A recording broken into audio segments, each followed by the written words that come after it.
Welcome to a cold and wintry Sweden, and as you can see out of the window, our cars are covered in snow.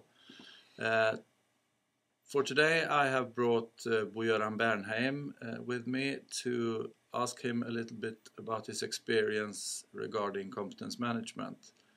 Bo-Göran has been a part-time researcher and management consultant for many years. And you were involved in the development of a Swedish industry standard for competence management some years ago. Yes, I was. And it was a national standard for competence management. It was a number of companies and other organizations that were part of this project.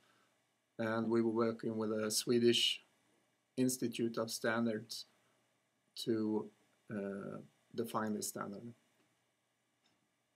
And was it so that it in some way related to the ISO 9000 standards? Yeah, and that was a very important point because it was it uses the framework from ISO 9000. So you have the first chapters with a lot of administrative requirements is the same. So if you have ISO 9000, you only need to concentrate on the competence management parts.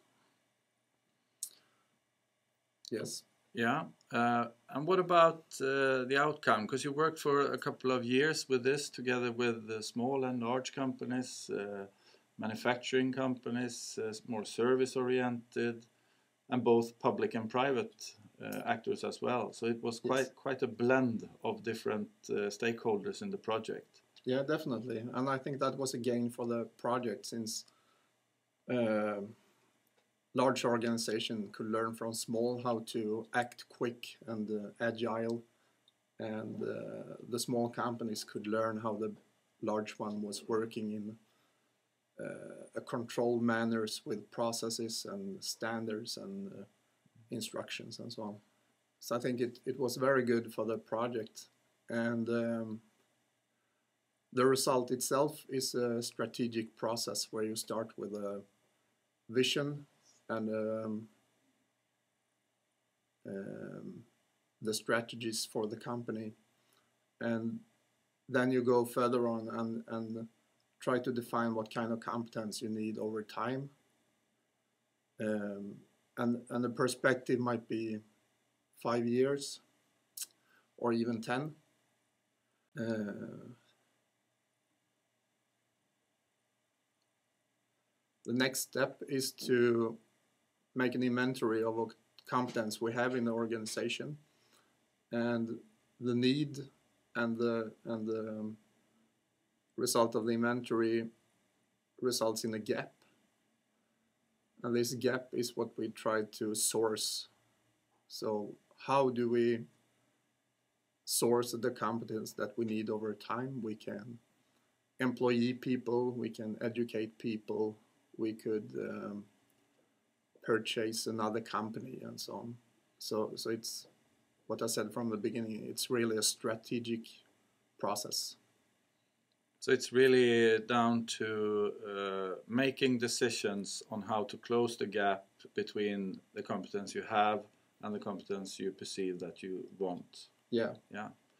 And but now you describe kind of the overall cyclic process for the organization on a strategic level, but there are also a lot of other kind of sub-processes where connected to how managers interview their employees about their progress, and all of these processes that kind of generates the competence information that is needed all of the time. And as we have discussed in this module, these things are often supported by different type of IT systems, and there is a wide variety of IT system for this purpose, and I know you have a lot of experience with these type of systems. If you at the end now should speculate something about what are the biggest challenges for kind of a new generation of systems for this purpose of competence management? Mm-hmm. Yeah, and as you say, there are a lot of smaller processes where the managers need to talk to their employees, and the employees need to reflect upon their competence and try to articulate that in different ways in a CV, a resume, or in other ways. And I think from the beginning, these kind of systems, competence management systems, were very rationalistic in a way. People tried that it's easy, you just write down your competence and other people can read it and understand. But I think it's a lot more difficult than that. So what we are trying to do is going from an organizational view to a more individual view, where the individual himself need to express the competence in a way that is suitable for him or her.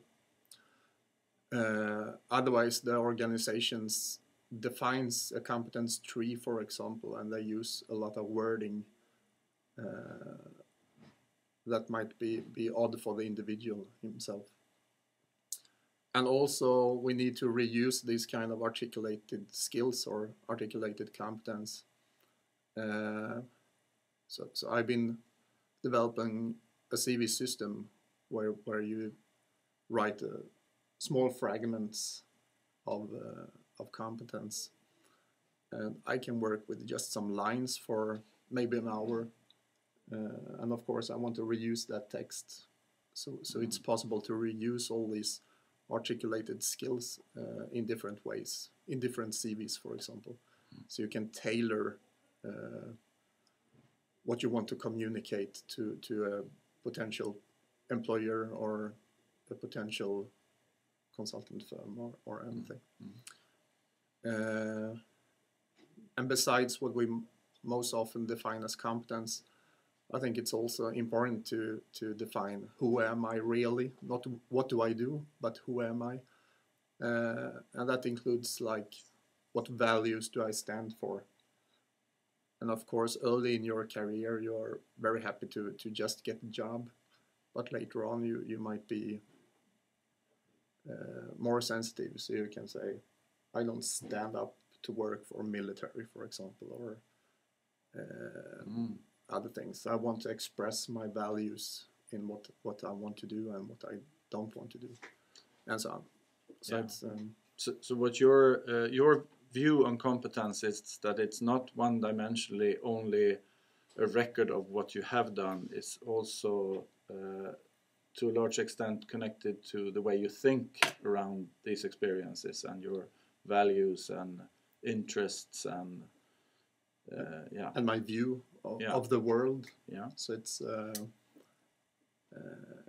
and I think that's kind of important. Even to do it by yourself, you learn a lot of things about yourself, and of course, you have to decide when you want to use this information or not. Maybe you don't use it on all your resumes and so on, but you still have defined who you are and what you want to do.